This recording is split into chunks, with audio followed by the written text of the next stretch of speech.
That time of week again, it's book review time, but I've got a bit of a twist for you today because we're doing an audible book, an audio book, whatever you want to call it. But David Fuentes, he's on book group that I'm on, and he actually put on this group on Facebook, anybody want a review, fancy a free link to do a review for me. So I said go for it, and he sent me the link, so shout out to him for that. And I gave it a listen for 5 hours long. Gave it a listen. It's called Follow the Money. It's a story of, well, it's a collection of stories following banknotes, individual banknotes, as they make their journey from one hand to the next through London and New York respectively, and ultimately they end up travelling through the seedy underbellies of the crime world, the criminal underworld of these cities, and they get passed from one hand to the other, from innocent civilian to violent criminal. And it's sort of an expose of the underworld of London and New York, and it's quite fascinating to think about, because that's always something that's fascinated me about money. When you give the man in the shop, for instance, a £5 note, you don't know where it's going to go, you don't know where it's going to end up, or when you get a note, you don't know where it's been.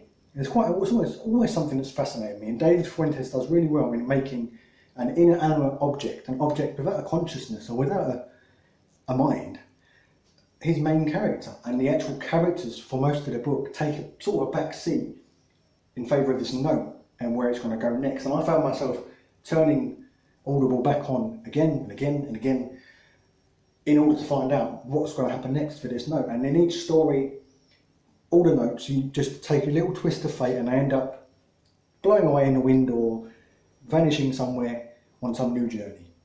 And that's basically what banknotes do. They go round and round and round and round, and pass through millions of hands, and it will really make you think. Next time you take a banknote, you'll really think, oh, where's this banknote been? Or where's it going to go when I spend it? And it's quite fascinating to see. Now, as ever, I'm going to try and lay out some grievances with this book.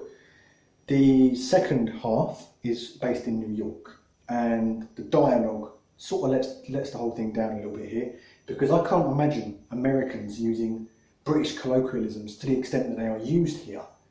Words like oi, mate, bloody, and the swear words that I can't pronounce, but we all know there's certain swear words that British people use a lot more than Americans, and they're used quite readily by the Americans. I know I just said I can't pronounce these swear words. I sure as hell can pronounce them. I'm not going to say them on YouTube to you, but yeah, because they're quite vulgar. But they're used quite readily by these Americans, and it's just, I find it hard to believe. For words like mate, an American is surely more likely to use the words like buddy or pal or something like that, or oi. They're more likely to say hey. It's just little things like that they normally grind on my gears anyway when I read books. So it's not really a reflection on David Fuentes' work, but it's more of a personal grievance for me. The narrator of the Audible book, which I read or listened to, he does quite well in adapting accents and adapting different cultures. He does Jamaican, Indian, etc. Sometimes they're a bit shaky, the accents, but it's not, it's not a complete letdown. It doesn't destroy the whole book for me, so it's not a big deal.